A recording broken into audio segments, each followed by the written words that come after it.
各位豐都市民，大家好，我係 Mr. Man 3423。今次咧想同大家咧探討一下咧點樣咧去用手機咧去做發光眼嘅效果。咁咧我哋會咧透過咧去運用呢一個 app 咧叫 PicsArt 咧嚟去同大家咧去製作嘅。咁啊事不宜遲啦，我哋馬上開始啦。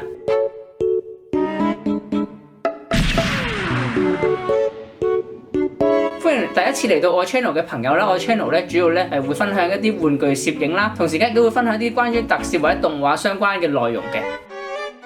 另外亦都會回顧翻咧大家咧去投稿嘅超人外拍系列嘅作品嘅。咁啊事不宜遲啦，我哋馬上開始今日嘅教學。好，咁我哋去到手機頁面啦，咁咧我哋咧去 download 咧 PicsArt 呢個 app。咁呢個 app 咧喺 Apple App Store 啦，同埋 Android 咧都係 available 嘅。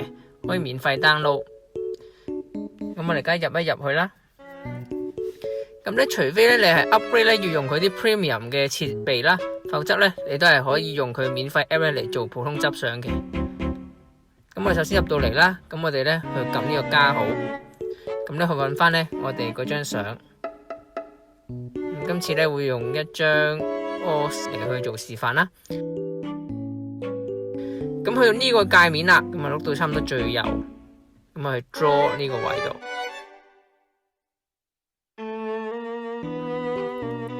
咁咧你會見到個界面咧類似 Photoshop 咁樣嘅，佢咧最右手邊呢個位咧有得揀 layer 啊，有得做其他嘢咁樣。咁咧我哋最簡單喺度開個新嘅 layer， 咁咧將呢個 layer 咧轉做 overlay。做嘅方法咧同我之前咧一開始所教嘅發光眼效果咧係差唔多嘅。咁呢個 brush 啦，咁有好多唔同款式啦。咁我哋揀個咧圓形但係散散地嘅效果。咁啊 size opacity 呢啲咧，通常 opacity 會較翻比較透明啲。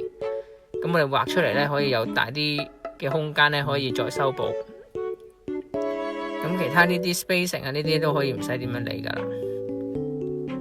咁之後咧，我哋首先咧將佢咧打翻個白底先。咁我哋將佢眼嘅部分啦，油翻白佢。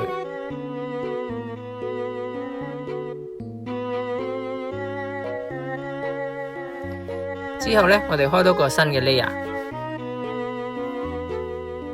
咁咧就係叫做 soft light。咁咧，今次我哋揀翻咧綠色，因為佢隻眼係綠色噶嘛。咁咧，再喺上面咧油一浸。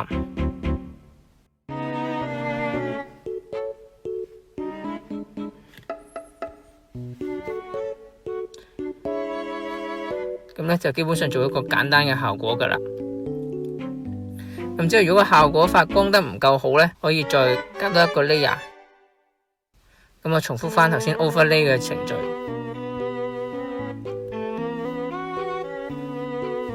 咁但係咧，我哋可以集中咧，就係由中間。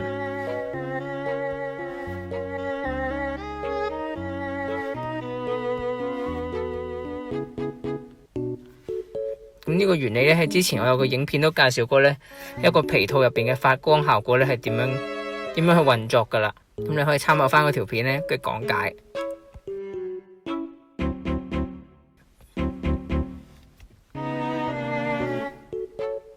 咁之後我哋開翻個 layer 啦，同樣係揀翻 soft light， 咁嚟做翻咧佢側跟咧被渲染出嚟嘅部分，就即係等於呢隻眼發光投射出嚟，其他呢部位咧都會有染到顏色嘅。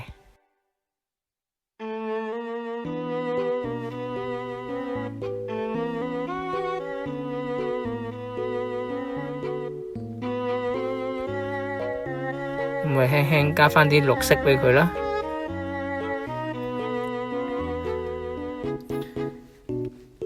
咁咧提一提大家咧，呢啲 layer 咧各自咧都有可以再校佢透明度嘅。咁如果你咧覺得太實色咧，咁你可以再校翻呢度佢個透明度咧嚟調整。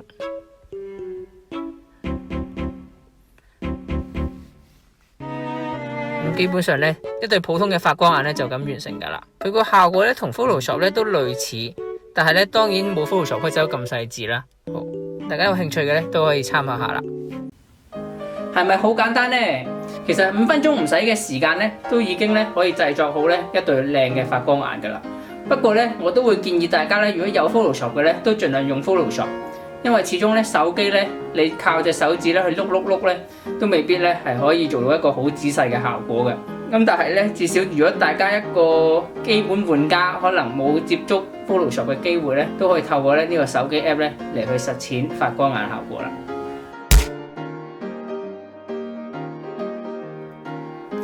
又到咗一期一會，每個月一次嘅攝影 campaign 回顧啦。今次咧有幾位嘅投稿者有投稿啦，咁唔知係咪門檻太高咧，所以變相咧唔算太多投稿者。但係咧，亦都感謝各位嘅參與。喺咁多次嘅 campaign 當中，應該呢次都算係最麻煩嘅一次啦，又要去影相，又要去試 Photoshop 嘅技巧。但係咧，大家試完出嚟嘅效果咧都非常之唔錯喎。我真係要萬分之感謝大家參加，同埋咧要真係掌聲鼓勵下大家，你哋嘅 effort 咧真係做出嚟唔錯嘅效果。我最欣賞嘅係咧，大家咧點樣喺呢個香港狹窄嘅環境當中咧，都會揾一啲大廈景咧嚟去拍照。咁我見到有維園啦，亦都有身邊唔同嘅屋苑附近去攝影，出到嚟嘅效果都別樹一格，因為咧好少地方咧係有咁嘅高樓大廈嘅。亦都感謝咧，亦都有外國嘅朋友咧去參加啦。知道喺印尼嘅環境咧，佢哋都影到一啲咧即係唔同嘅風格嘅超人攝影作品嘅。咁啊，大家咧可以互相參照欣賞一下。咁但係咧，我會宏觀嚟睇咧，大家做到出嚟個效果咧都係非常之好噶啦。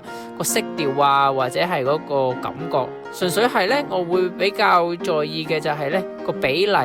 個比例咧始終係好緊要嘅，有時候咧你會望到張相，咦？點解呢個超人會咁高，好似 double the size 喎？咁呢啲咧可能我哋要去留意翻，即係究竟咧你數翻個層數。咁同埋第二咧，有時候香港嘅樓宇咧真係特別高嘅，咁但係咧超人好多時睇嘅特攝咧，大廈咧好少咧係高過個超人嘅。咁所以呢個呢，我知道香港嘅限制係每層樓可能都成30幾40層樓高啦。咁但係同時間呢，可能要考慮翻呢點樣樣呢去安排佢呢，唔好咁突兀啦。咁但係呢啲都係我雞蛋入邊挑骨頭啫。咁但係呢，我 overall 覺得今次大家嘅作品呢都非常之好啦。咁由於今次呢，我嘅分享呢係去做手機去執發光眼啦。咁不如呢，我哋嚟緊今個月嘅 campaign 呢，就圍繞住呢個做主題啦。咁歡迎咧，大家咧去用你哋嘅手機去為你哋嘅公仔去做一個發光眼。咁啊 hashtag 咧我已經擺咗喺個畫面上面噶啦。咁啊希望大家咧踴躍去參加，大家盡情咧去 P 你嘅發光眼。咁咧我哋之後咧會繼續有去分享翻大家嘅作品。下次如果大家亦都有啲乜嘢想我介紹其他 app 嘅話，譬如 Snapseed 啊，都不妨咧去同我講。好，今日嘅影片就嚟到呢度啦。如果大家中意嘅話咧，麻煩去 share 呢條影片俾其他朋友睇 ，like 我條 video， 同埋 subscribe 我個 channel 啊。記得咧撳埋個 long long， 咁到時有新片嘅時候咧會去提示你噶啦。靚相唔識影，你未試過你又點知道？我係 Mr. Man 3423，我哋下條片見，拜拜。